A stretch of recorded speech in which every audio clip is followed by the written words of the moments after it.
예수님께서 공생애를 시작하시면서, 다시 말하면 예수님이 30년 동안 예수님께서 보편적인 삶을 사시다가 나머지 3년을 공적인 생애를 사셨죠. 그 사역을 시작하시면서 처음 행하신 이 일이 갈릴리 가나에서 혼인잔치집에 포도주가 떨어져 맹물로 포도주를 만들어 주신 그 첫 표적의 사건을 행하셨습니다. 그리고 난 이후에 예수님은 이제 갈릴리에서 예루살렘으로 올라가십니다. 예루살렘으로 올라가셔서 예루살렘 성전으로 들어가시는데, 예수님께서 성전에 들어가셨을 때 그 성전 안에는 기가 막힌 상황이 펼쳐지고 있었습니다. 어떤 상황인가? 14절 말씀을 보면 같이 읽어요. 시작. 성전 안에서 소와 양과 비둘기 파는 사람들과 돈 바꾸는 사람들이 앉아 있는 것을 보시고, 여러분, 성전은 하나님을 예배하는 곳이고 성전은 하나님께 기도하는 곳입니다. 어떻게 성전 안에 돈 바꾸는 사람들이 들어 앉았고 물건을 파는 사람들이 자리를 하고 있었을까? 이것이 예수님이 못마땅하신 겁니다. 그래서 예수님은 분노하시는데 15절 말씀을 보면 노건으로 채찍을 만드사 양이나 소를 다 성전에서 내쫓으시고 돈 바꾸는 사람들의 돈을 쏟으시며 상을 엎으셨더라. 그러시면서 예수님께서 하시는 말씀이 16절입니다. 같이 읽습니다. 시작. 비둘기 파는 사람들에게 이르시되 이것을 여기서 가져가라. 내 아버지의 집으로 장사하는 집을 만들지 말라 하시니. 성전을 예수님은 내 아버지 집이라고 말했습니다. 아버지의 집이라고 말하는 이유는 아버지 되신 하나님께 예배하는 곳이기 때문에 아버지의 집이라고 말씀을 하신 것이죠. 마땅히 성전에서는 하나님께 제사를 드리고 그 하나님을 기뻐하는 일이 행해져야 하는데, 이들은 하나님과 소통의 장소에서 사람들이 물건을 사고 파는 거래의 장소로 바꾸고 만 것입니다. 성전이 장터가 되어버리고 말았죠. 여러분, 이 말씀을 보면서 어떻게 이럴 수가 있을까라는 생각이 들지 않습니까? 어떻게 성전 안에서 이런 일이 행해질 수 있었을까? 그런 생각이 드시죠? 내용은 이렇습니다. 지금 이때가 언제이냐? 6월절이 가까워 오고 있는 때예요. 우리 지난주에도 말씀을 살폈지만 6월절은 이스라엘 백성들이 애굽 땅에서 노예 생활을 하다가 그 압제에서 벗어나게 됩니다. 그들의 노력으로 벗어난 것이 아니고 하나님의 기적을 통하여서 하나님의 은혜로 그들이 출애굽을 하게 됩니다. 그래서 이들이 광야로 나와 자유를 얻게 된 그 일을 기억하고 기념하면서 우리를 자유케 하신 그 하나님께 제사를 올리자, 바로 그런 절기가 6월절 절기입니다. 그러니까 이스라엘 민족의 역사의 태동을 알리는 그런 귀한 절기, 이스라엘 민족에게서는 결코 잊을래야 잊을 수 없는 절기가 바로 6월절이었습니다. 이 6월절 절기가 되면 흩어져 살던 유대인들, 우리가 디아스포라라고 말하지요. 전 세계에 흩어져 있는 유대인들이 이 절기를 지키기 위해 예루살렘으로 모여듭니다. 기록에 의하면 이때 6월절 절기를 위하여서 예루살렘으로 모여든 사람들의 숫자가 얼마냐? 예수님 당시에 약 200만 명을 상회했다, 그렇게 기록하고 있어요. 여러분, 성지순례를 다녀오신 분들은 알지만 그 예루살렘 안에 200만 명이 교차하면서 그곳에 운집했다고 하는 것은 그야말로 발 디딜 틈이 없이 인산인해를 이루었다라는 이야기입니다. 이들이 왜 그곳에 모였느냐? 6월절 제사를 지키기 위해 그곳에 모였죠.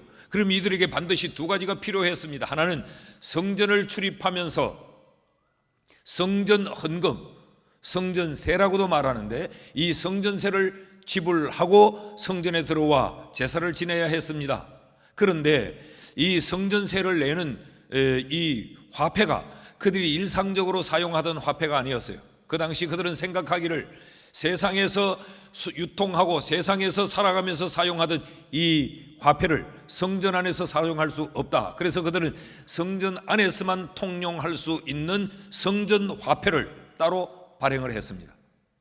그러니까 자연적 이들은 성전에 들어오면서 그들의 돈을 성전 화폐로 환전해야 되는 일이 그들에게 필요했던 것이지요. 그래서 성전에서 이 돈 바꾸는 일이 일어났던 겁니다. 그것은 전혀 잘못이 없는데, 근데 여기 문제가 있습니다. 이 성전에서 환전을 할 때 그 환차익을 엄청나게 남기는 겁니다. 그래서 폭리를 취하는 이상한 일은 성도들의 편리를 위한 일이 아니고 장사하는 일이 되어버린 거죠. 그런가 하면 또 하나, 이들이 성전에 제사를 할 때 필요한 것이 제물이었습니다. 여러분 생각해 보세요. 여러 전 세계에 흩어져 있는 유대인들이 성전에 제사를 하러 올 때에 그들이 출발하는 그들의 고향에서부터, 그들의 이 나라에서부터 이 제물을 준비해서 가져올 수 없지요. 그래서 이들은 예루살렘에 들어와 그 제물을 구입했습니다. 그런데 이 제물에는 하나의 조건이 따라 붙습니다. 흠이 없어야 합니다. 그런데 이 흠이라고 하는 것이 절대적인 조건이죠. 그러니까 여기는 흠의 기준이 정확지 않았어요. 어디까지를 흠으로 보며 어디까지를 흠이 아닌 것으로 보느냐, 이런 문제가 대두하게 됩니다. 그러니까 성전 주변에 그 예루살렘 성 안에서 여러 이 제물을 소와 양과 비둘기를 파는 이런 상인들이 많았는데, 또 성전의 뜰 안에서도 그런 일들이 일어나고 있었는데, 이 제물을 사서 성전으로 들어오면 성전에서는 그 제물에 대하여 흠을 탓합니다. 이것도 흠이요, 이것도 흠이요. 그럼 어떻게 해야 돼요? 그들이 특정하게 지정해 놓은 장소, 그들이 특정하게 그들과 관계되어 있는 이 제물을 파는 곳, 그것과 연결을 하게 되어 있어요. 그곳에서 제물을 다시 구입해야 됩니다. 매점 매석을 하는 거죠. 그런데 거기서 많은 이 또 착취를 하게 됩니다. 그러니까 이들이 제사라고 하는 이름으로, 하나님을 예배한다고 하는 이름으로 그 성전에서 행해지는 종교 이 예식을 빙자하여서 이들이 지금 장사를 하고 있는 것이죠. 이것이 주님을 분노하게 만들었습니다. 본질이 변질이 되어버린 거죠. 그래서 예수님은 변질된 것을 다시 본질적인 것으로 되돌리기 위해 주님은 지금 성전 정화를 하고 있는 것입니다. 자, 성전이 이렇게 변질되어 버리고 타락하고 잘못된 것도 우리에게는 엄청난 충격이지만, 더 충격적인 것은 이렇게 된 성전보다 유대인들의 반응입니다. 예수님이 그 성전에서 상을 엎으시고 장사하는 장사치들을 다 내어 쫓을 때에 이들이 이렇게 예수님을 향하여서 항변합니다. 18절 말씀입니다. 이에 유대인들이 대답하여 예수께 말하기를, 네가 이런 일을 행하니 무슨 표적을 우리에게 보이겠느냐? 이런 이야기죠. 네가 무슨 권한으로, 네가 무슨 자격으로, 너 왜 이러느냐? 도대체 너 뭐냐? 라고 예수님을 향하여서 공격하는 것입니다. 여러분, 이 질문을 한번 뒤집어 볼까요? 그 유대인들, 그 종교인들은 무슨 자격으로 성전 안에서 그 성전을 타락해 하고 하나님을 예배하는 예배의 집을 장사치들이 거래하는 장터로 만들어버렸습니까? 그들이 무슨 권한으로, 그들이 무슨 자격으로 성전을 그렇게 타락시킨 겁니까? 예수님께서 이것은 성전이 아니야, 아버지의 집은 이렇게 장터가 될 수 없어, 예수님이 그들을 내어 쫓고 그 상을 뒤집어 엎으시고 변질된 것을 본질적인 자리로 다시 돌이키려 하는 모습을 보면, 신앙의 양심이 남아있으면 이들은 뉘우쳐야 했습니다. 아, 우리가 너무 잘못했구나. 그들은 부끄러워해야 했습니다. 야, 우리가 성전 안에서 이런 일까지 행했구나. 그리고 그들은 그 상황을 보면서 그들은 깨달아야 했어요. 우리가 너무 잘못되어 있구나. 그런데 이들에겐 깨달음도 부끄러움도 뉘우침도 없이 뻔뻔했던 것이 이들의 모습이었습니다. 이것은 그 당시에 신앙인이라 일컬어졌던 그들의 신앙이 얼마나 병들고 피폐해졌는지, 그들의 신앙이 얼마나 삐뚤어지고 변질되어졌는지 그 실체를 단적으로 보여주는 하나의 장면입니다. 이때 예수님께서 이런 말씀을 하십니다. 19절을 같이 한번 읽어볼까요? 시작.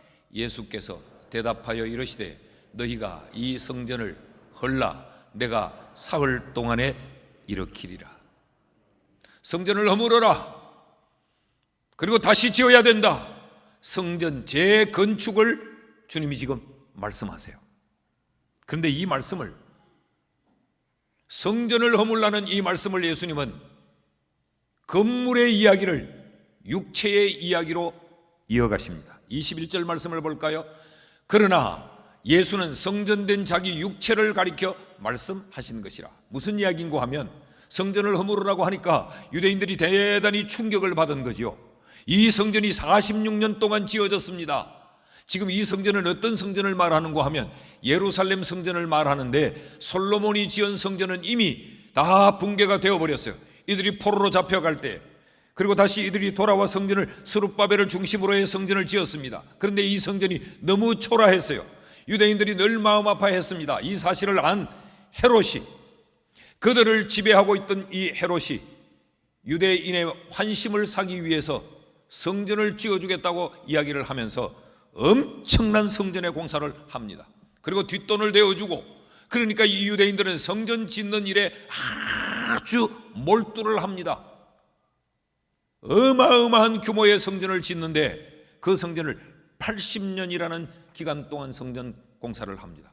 이 80년 성전이 지어가는 그 기간 중에 46년쯤 된 그때에 이 사건이 일어난 거죠. 그런데 이 성전을 허물라니, 아니 그리고 이 성전을 사흘 만에 다시 짓는다니, 예수님은 그 보이는 성전을 말하지 않고 육체의 성전을 지금 말씀하고 있는 거죠. 이런 이야기입니다. 왜 건물 성전을 말하다가 예수님은 육체를 말씀하시는가? 너희 눈에 보이는 이 성전이 변질이 되어 이렇게 장터가 되었다면 재건축을 해야 되지 않느냐? 성전의 이름은 가지고 있지만 성전이 아니지 않느냐? 이런 성전이 뭐이 필요하냐? 허물고 지어야 되지 않느냐? 이처럼 이 성전을 더럽힌 너희도, 성전 안에 있는 너희도 신앙의 재건축이 필요하다. 지금 이 말씀을 주님이 하고 계시는 겁니다.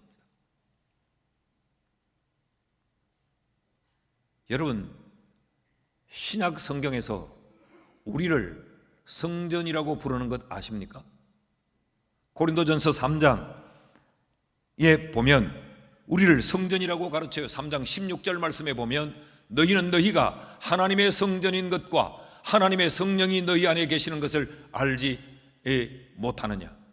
우리가 성전이라는 거죠. 다시 말하면 우리는 거룩해야 될 존재예요.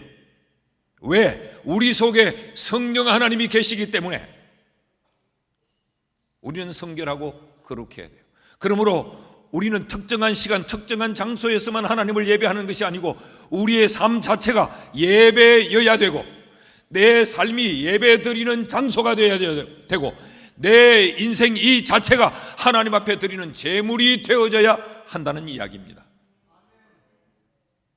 그래서 성전된 우리는 어떻게 해야 되느냐? 이어지는 고린도전서 3장 17절 말씀을 보면 그러므로 누구든지 하나님의 성전을 더럽히면 하나님이 그 사람을 멸하시리라.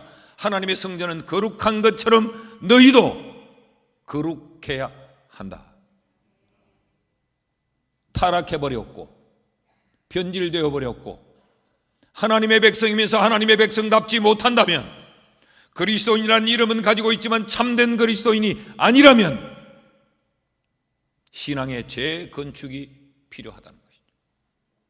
부수고 다시 짓는 것이 필요하다는 겁니다. 그냥 그렇게 명분상 그리스도인으로 이름만 그리스도인인 채 그저 종교 활동에 참여하고 있는 것으로, 그런 종교인으로 머물러서는 안 된다. 신앙생활을 해야 되고 신앙인으로 살아야 된다라는 것이 예수님의 말씀입니다.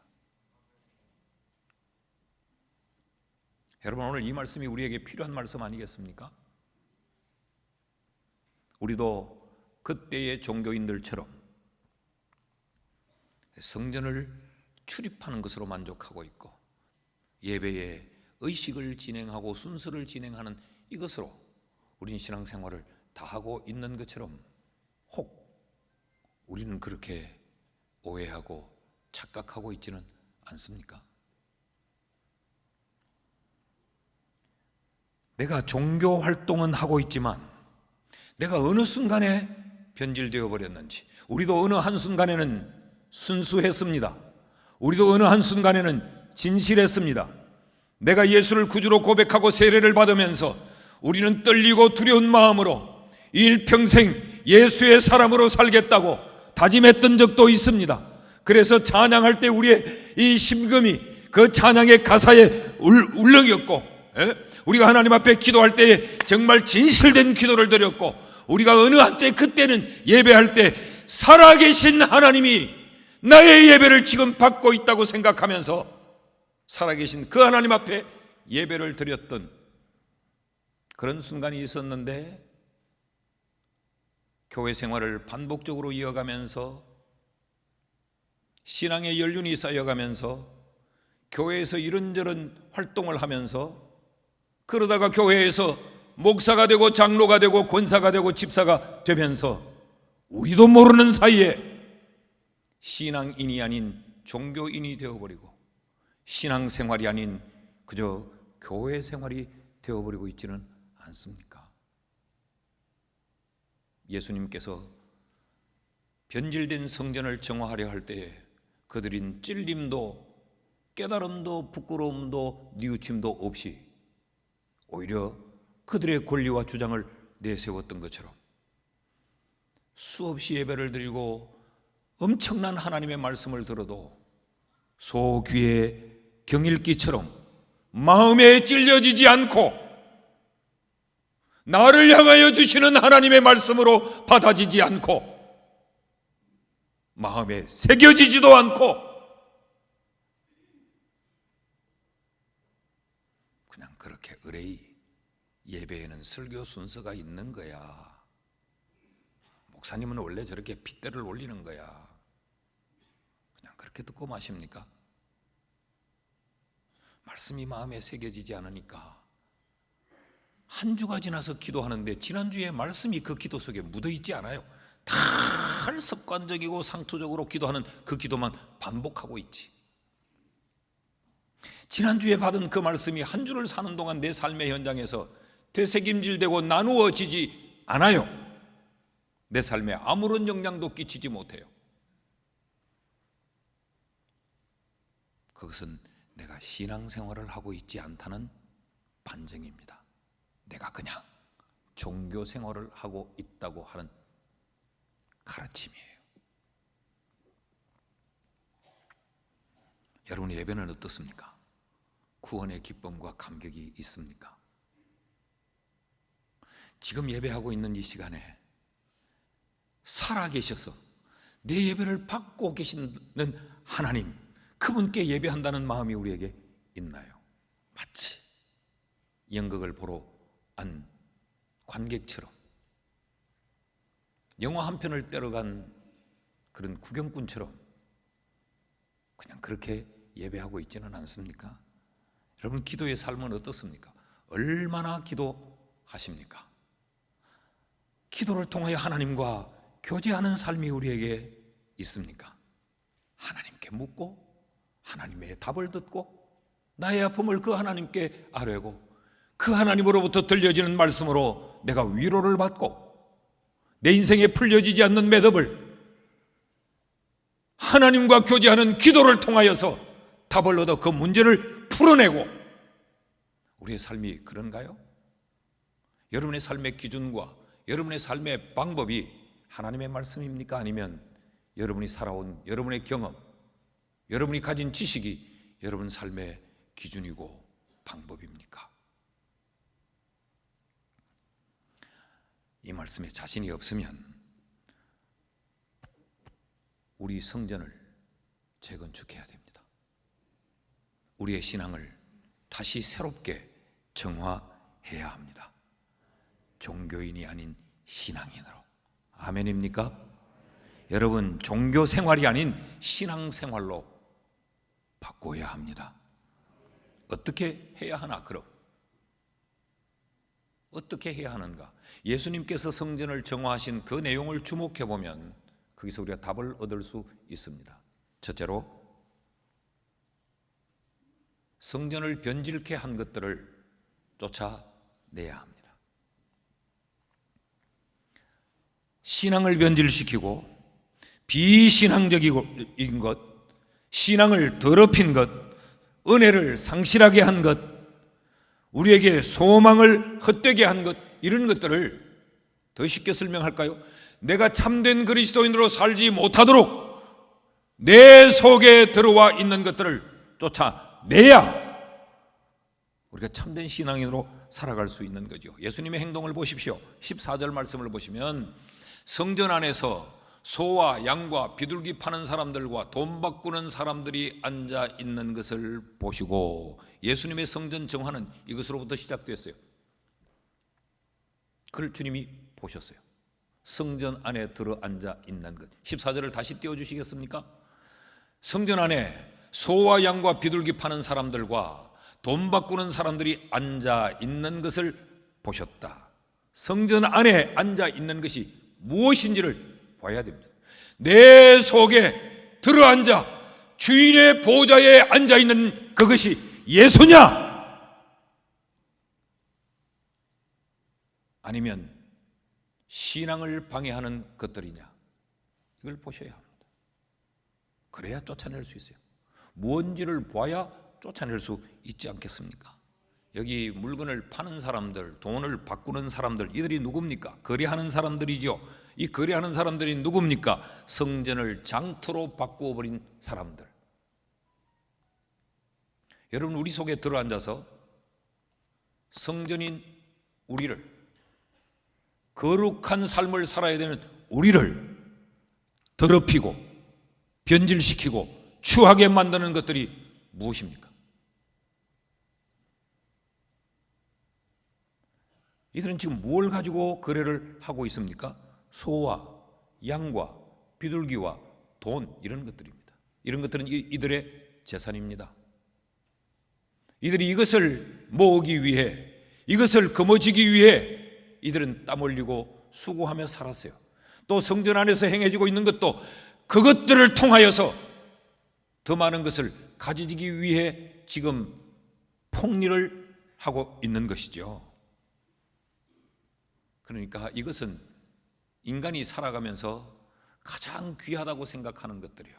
그래서 그것 때문에 목숨을 거는 것들이에요. 여러분, 무엇에 목숨을 겁니까? 무엇이 여러분의 인생에 가장 소중하다고 생각해서 그것을 거래하느라고 우리의 신앙을 변질시켜버리고 우리가 하나님의 참된 그리스도인이지 못한 삶을 우리가 살고 있습니까? 주님이 이것을 보셨어요. 그리고 난 이후 주님은 이것을 쫓아내기 위해 노건으로 채찍을 만드셨습니다. 여러분, 우리가 보고 어떻게 성전을 이따위로 만들었지? 저 물건 파는 놈들, 저 돈 바꾸는 녀석들, 나쁜 녀석들이구나. 그리고 주님은 외면하고 지나치지 않았어요. 보신 주님은 노건을 꼬아 채찍을 만드셨습니다. 왜요? 그들을 쫓아내기 위해서. 여러분, 우리에게도 내 속에 들어앉아 우리의 신앙을 무너뜨리는 것을 쫓아내기 위한 채찍을 만들어야 합니다. 이것이 우리의 결단이에요. 어떤 이는 기도로 채찍을 만들 수도 있겠죠. 그래, 내가 작정을 하고 기도해야지. 야, 내가 이렇게 변질되어 버렸구나. 나도 모르는 사이에 내가 작정을 하고 기도로 나를 정화시켜야지. 나를 깨끗게 해야지. 나를 리빌드, 다시 세워야지. 기도의 채찍을 만드는 분도 있을 것이고, 그래, 이제는 말씀 붙들고 살아야 되겠다. 말씀의 채찍을 만드는 분도 계실 테고, 어떤 분들은 맞아, 예배에 목숨을 걸어야지. 이제 예배를 습관과 형식적으로 드리지 말아야지. 예배는 연극을 관람하는 것이 아니니까 예배에 목숨을 걸어야지. 신령과 진정으로 예배해야 되지. 예배에 올인하는 예배를 여러분의 채찍으로 만들 수도 있지 않겠습니까? 여러분, 오늘 이 말씀이 우리의 신앙을 새롭게 하는, 우리의 속에 더러운 것들을 쫓아내는 결단의 예배가 되기를 주의 이름으로 축복합니다. 둘째로, 예수님은 이들을 쫓아냈을 뿐만 아니라 주님은 아예 성전을 허물으라고 말합니다. 왜 그럴까요?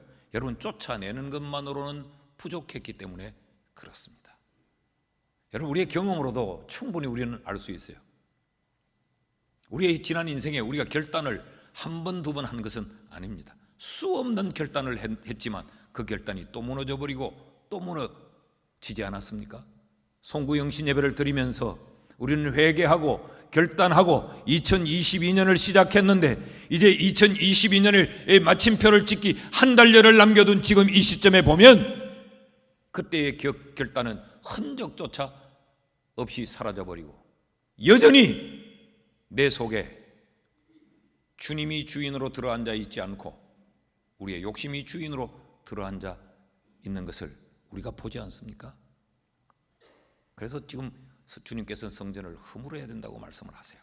자, 이런 악행이 행해지고 있는 장소가 어디냐? 성전 안이었습니다.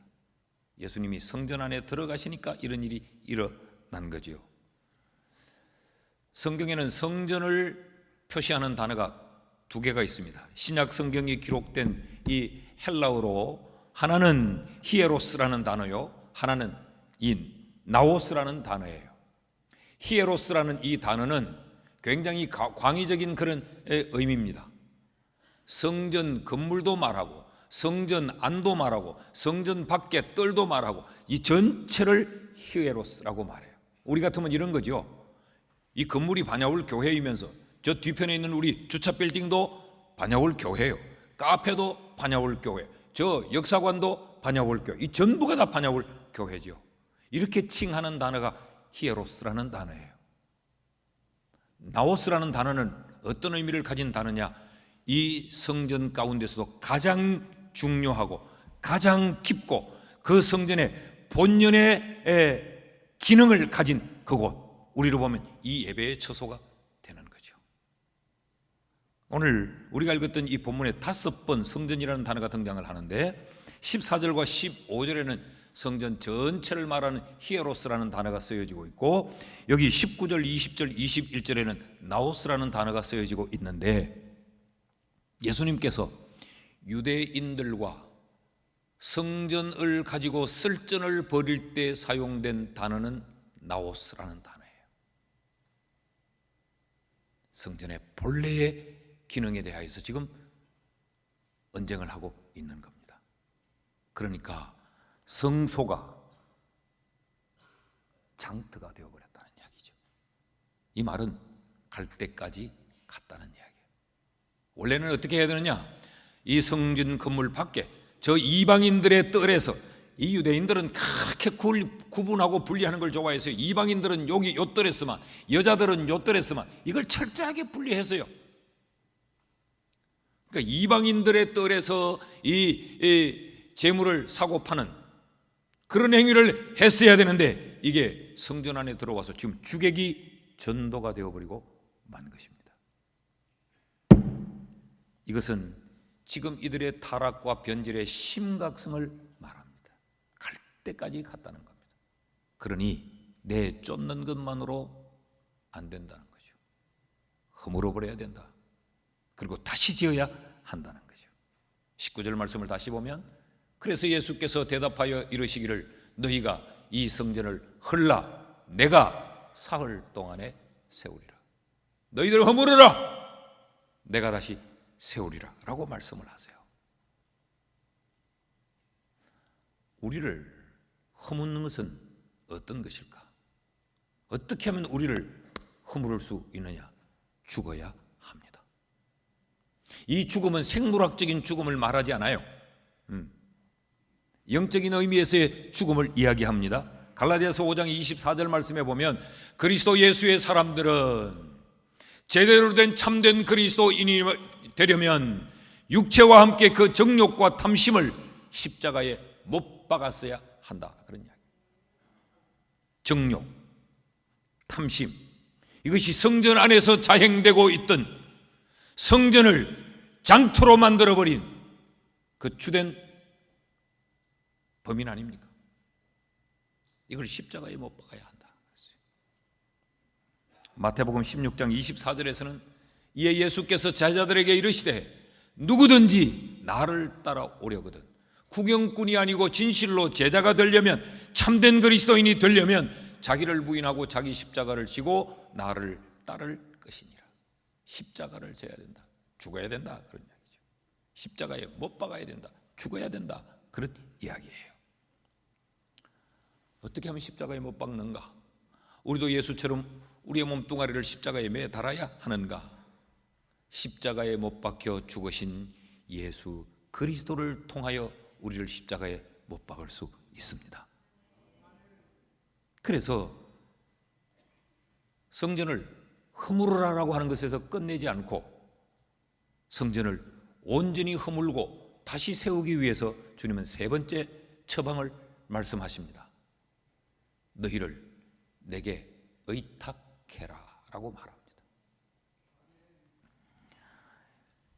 요한복음을 우리가 공부하면서 지금 2장에 와서 상당히 많은 시간을 지금 할애하고 있는데, 요한복음 1장을 시작할 때 요한복음엔 유독히 믿음이라는 단어가 많이 쓰여지고 있다라는 말씀을 드렸는데 기억하시는지요?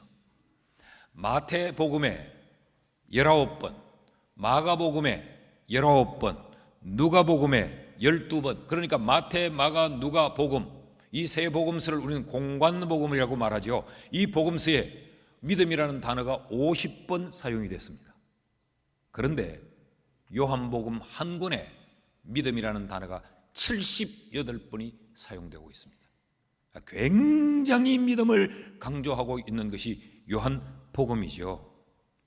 자, 예수님의 첫 표적에 관해서 우리가 여러 시간 말씀을 살폈죠. 그 첫 표적의 마지막 결론이 어떻게 나느냐? 2장 11절 말씀을 보면 예수께서 이 첫 표적을 갈릴리 가나에서 행하여 그의 영광을 나타내시니까 제자들이 그를 믿으니라. 제자들이 믿었어요. 그리고 오늘 성전 정화의 이 사건을 다 치르고 난 결과가 어떻게 되느냐? 2장 22절 말씀에 보니까 죽은 자 가운데서 예수님이 살아나신 후에야 제자들이 이 말씀하신 것을 기억하고 성경과 예수께서 하신 말씀을 믿었더라. 예수의 말씀을 믿었어요. 그리고 이어지는 23절 말씀을 보면 6월절에 예수님이 예루살렘에 계시니 많은 사람들이 그의 행하시는 표적을 보고 그의 이름을 믿었다. 그런데 23절에는 좀 표현이 달라요. 믿었다 그러나, 이 부정 의미를 사용하고 있습니다. 그러니까 이 믿었다라고 하는 것에 반대되는 이야기를 지금 하려고 하는 거죠. 믿었다 그러나 그 다음에 어떤 일이 따라오고 있는가 하면 24절 말씀에 보면 예수는 그의 몸을 그들에게 의탁하지 않았다. 그들은 예수를 믿었는데 또 표적을 행하는 걸 보고 믿고 말씀이 이루어진 것을 보고 믿고 믿었는데 그들은 믿었으나 예수는 그의 몸을 그들에게 의탁하지 않았다. 왜 그랬냐? 이는 친히 모든 사람을 아시며 사람을 알았기 때문에 안 믿었다는 이야기죠. 무슨 말인지 이해가 되시죠? 너희는 나의 표적을 보고 나를 믿으나 나는 너희를 믿지 않는다는 거예요. 왜냐하면 사람이 어떤가를 나는 알기 때문에, 인간이 어떤가를 나는 알기 때문에 그런 이야기예요. 그러니까 여기 성경이 여기서 우리에게 두 가지 가르침을 줘요. 하나는 사람 믿지 마라. 너 자신을 믿지 마라. 네가 네 스스로를 허물고 네 스스로를 세우고 신앙의 생활을 네 스스로의 결단으로, 네 지식으로, 네 경험으로, 네 열정으로 신앙생활을 온전히 할 수 없다. 왜? 인간은 본성이 악하기 때문에. 그러니까 예수님이 나를 믿으라.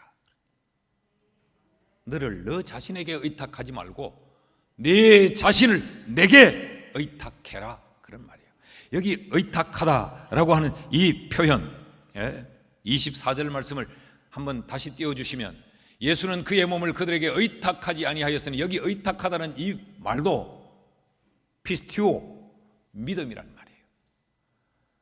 우리 한글 성경을 번역을 하면서 정말 기가 막히게 번역했다고 봐요.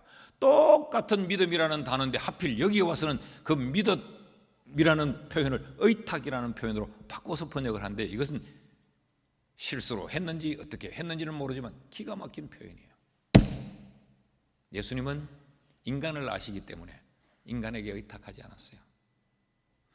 그러므로 너희도 너희의 신앙의 삶을 너희 자신을 믿고 하지 말고 내게 의탁해라. 우리를 주님께 내어 놓아라 라는 이야기입니다. 한번 따라 하십시다. 사람은 믿음의 대상이 아니라 사랑의 대상이다. 여러분, 사람은 믿는 것이 아니고 사랑하는 거예요. 그래서 시편 146편 3절에서 4절에 이렇게 기록하고 있습니다. 같이 한번 읽어볼까요? 시작. 귀인들을 의지하지 말며 도울 힘이 없는 인생도 의지하지 말지니 그의 호흡이 끊어지면 흙으로 돌아가서 그날에 그의 생각이 소멸하리로다. 여러분, 이게 인간입니다. 거창한 계획을 세우고 찬란한 미래를 꿈꾸지만 콧구멍에 호흡이 멈춰버리면 그날로 그 모든 계획과 모든 꿈들이 사라지고 마는 거예요. 이게 인간이에요. 그래서 이어지는 5절 말씀에는 이렇게 기록합니다. 야곱의 하나님을 자기 도움으로 삼으며 여호와 자기 하나님에게 자기의 소망을 두는 자는 복이 있도다. 할렐루야. 하나님 외에는 우리의 소망을 둘 자가 없고 하나님에게 나를 의탁하는 것만이 복된 인생을 사는 비결이다. 이게 지금 성경이 말하고 있는 거예요. 말씀을 맺습니다. 사랑하는 성도 여러분, 우리의 믿음, 우리의 신앙을 한번 점검해 봅시다. 여러분의 신앙의 내면을 한번 들여다보시죠. 무엇이 들어앉아 왕노릇하고 있습니까? 마땅히 내 마음의 보좌에 주님이 주인 되시고 주님이 왕으로 좌정해 계셔야 하는데 여러분 속에 무엇이 들어앉아 있습니까? 하덕규 목사가 쓴 노래 가사가 예수라는 표현이 직접적으로 들어있지는 않지만 거기서 당신으로 표현된 표현이 예수를 칭하는데, 가시나무라는 이 노래는 이렇게 되어 있습니다. 내 속에 내가 너무도 많아 당신의 쉴 곳 없네 내 속엔 헛된 바램들로 당신의 편할 곳 없네 내 속에 내가 어쩔 수 없는 어둠 당신의 쉴 자리를 뺏고 내 속에 내가 이길 수 없는 슬픔, 무성한 가시나무 숲 같네. 바람만 불면 그 메마른 가지 서로 부대끼며 울어대고 쉴 곳을 찾아 지쳐 날아온 어린 새들도 가시에 찔려 날아가고, 바람만 불면 외롭고 또 괴로워 슬픈 노래를 부르던 날이 많았는데, 내 속에 내가 너무도 많아서 주님이 쉴 곳 없네. 여러분, 내 속에 내가 주인으로 들어앉아서 이것이 가시가 돼서 조금만 내 인생에 바람이 불면 이 가시가 사정없이 나를 찔러댑니다. 그래서 아프고, 그래서 슬프고, 그래서 괴롭고, 그래서 절망이고, 그래서 낙심이고, 그래서 우리는 고통의 호소를 할 수밖에 없어요. 내 속에 내가 주인 되어서 들어앉아 있으니까 주님이 주인으로 들어앉을 자리가 없는 거예요. 내 속에 헛된 바람들이, 헛된 욕망이 가득 들어앉아 있어서 예수님이 내 속에서 나의 예배를, 나의 경배를, 나의 찬양과 나의 기도를 주님이 받으실 수가 없는 것입니다. 어떻게 해야 합니까? 쫓아내야죠. 허물어야죠. 그런데 이게 내 힘으로 잘 안 됩니다. 나를 예수께 내어 드려야 합니다. 내 속에 내가 가득 들어 앉혀놓은 것들, 이게 나도 어쩔 수 없는 내 인생의 어둠이에요. 그래서 슬픔이 가득 차고 슬픔이 무성한 그런 가시 숲을 이루고 있습니다. 그러니까 조금만 내 인생에 어떤 바람이 불어도 이 가시가 서로 막 부대끼면서, 내 속에 있는 나의 욕망들이 서로 부대끼면서 울어대고 나로 하여금 견딜 수 없는 아픔과 갈등에 붙들리게 만드는 거죠. 행여 누가 먼저 신앙을,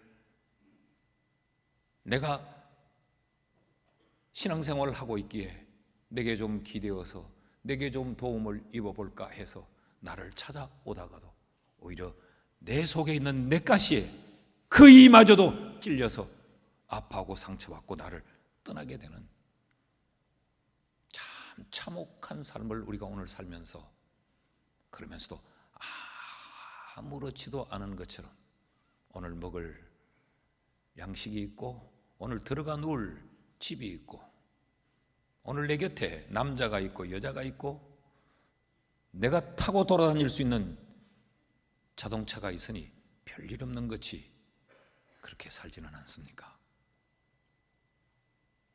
신앙 다시 새롭게 건축합시다. 오늘 우리 모두의 마음속에 이 말씀이 큰 깨달음이 되고 찔림이 되고 울림이 되어서 오늘 성찬을 함께 나눌 때에 떡과 찬으로 우리의 영혼이 깨끗이 씻음을 받는 이런 은혜가 있기를 주의 이름으로 축복합니다. 기도하십시다.